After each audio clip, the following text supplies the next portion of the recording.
Reformasi RRC yang dicanangkan oleh Deng Xiaoping pada tahun 1978 melalui program reformasi dan keterbukaan atau disebut dengan Gaige Kaifang telah menunjukkan hasil yang gemilang.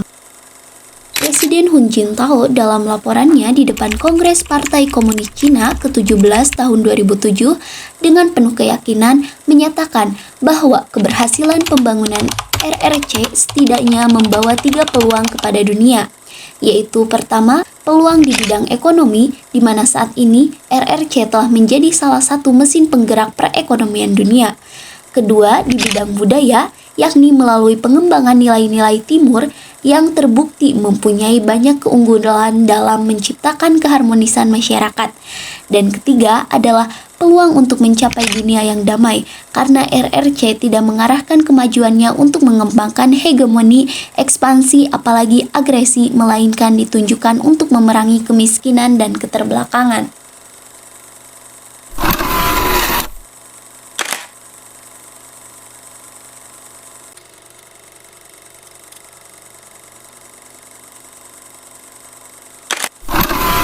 Ada atau tidaknya cetak biru pembangunan bagi kalangan akademisi Cina ternyata tidaklah penting.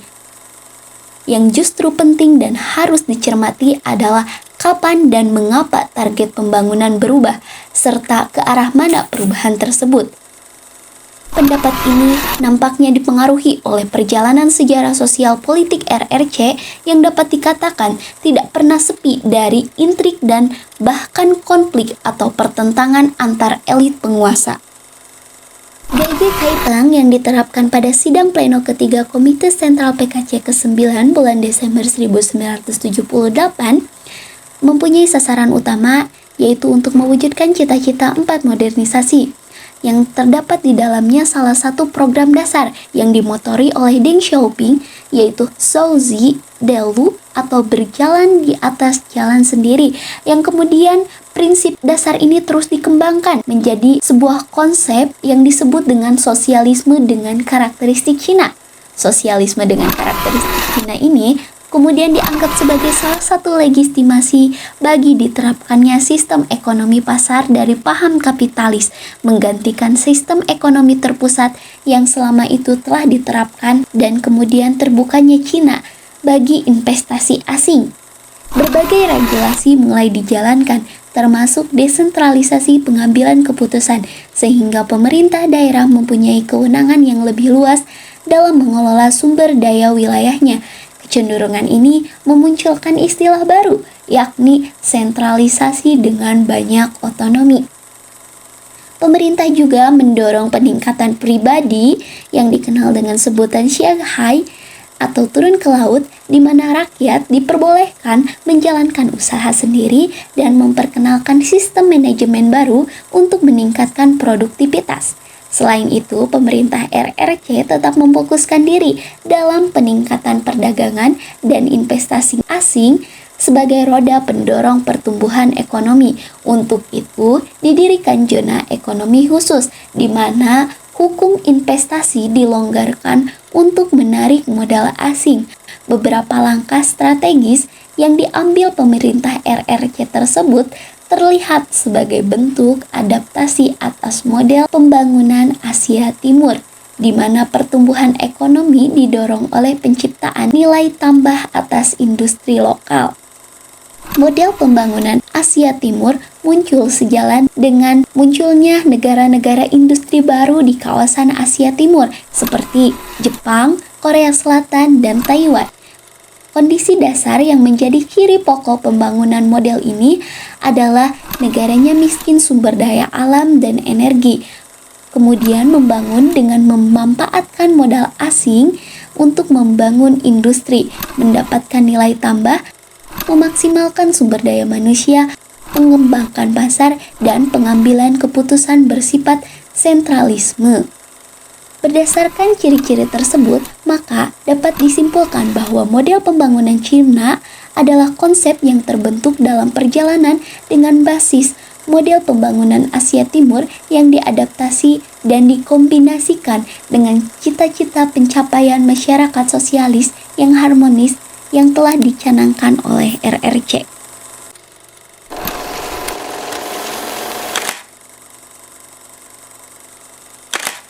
Siklus perkembangan pembangunan ekonomi Cina yang berpola spiral, sebagaimana digambarkan oleh Howell, selain dapat menunjukkan bagaimana pasang surut pembangunan ekonomi Cina, juga dapat memperlihatkan bahwa walaupun gejolak sosial politik telah mengganggu pembangunan ekonomi sehingga berada pada arus rendah atau bahkan stagnan, tapi proses pencapaian targetnya terus berlanjut, hanya saja tingkat kecepatannya rendah dan kemajuannya kecil.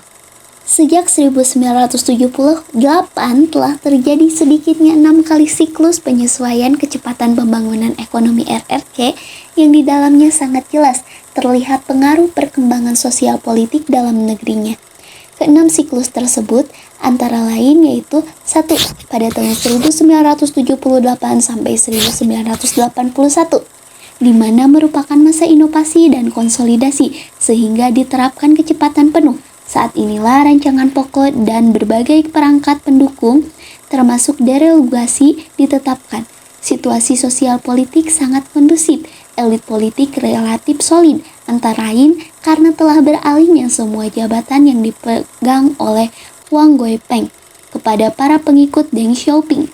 Yang kedua, pada tahun 1982 sampai 1983, di mana terjadi perlambatan akibat inflasi yang kurang terkendali, saat ini mulai terjadi perdebatan tingkat kecepatan dan solusi yang harus diambil.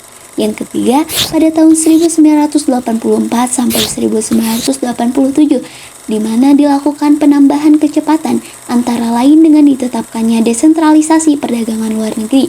Berbagai keluhan atas dampak negatif reformasi ekonomi dan tuntutan untuk dijalankan modernisasi kelima, yaitu demokrasi politik, dapat diredam oleh Deng Xiaoping.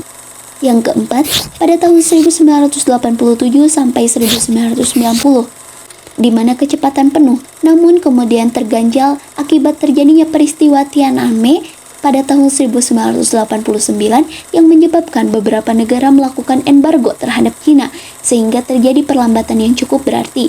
Namun perlambatan itu tidak berlangsung lama. Dalam periode ini, pertarungan politik berhasil dikendalikan oleh Deng Xiaoping, antara lain dengan menjadikan Jiang Ming sebagai pengganti Cao Qiang. Yang kelima, pada tahun 1990 sampai 1992, di mana terjadi konsolidasi yang dilakukan dengan sangat cepat.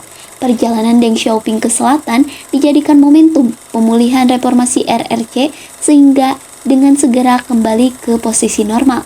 Yang keenam, yaitu pada tahun 1992 sampai dengan sekarang, di mana kondisinya cenderung terkontrol dan pencapaian target cenderung konsisten bawah Jiang Ming, konflik antara elit cenderung terkendali, suksesi kepemimpinan berlangsung damai.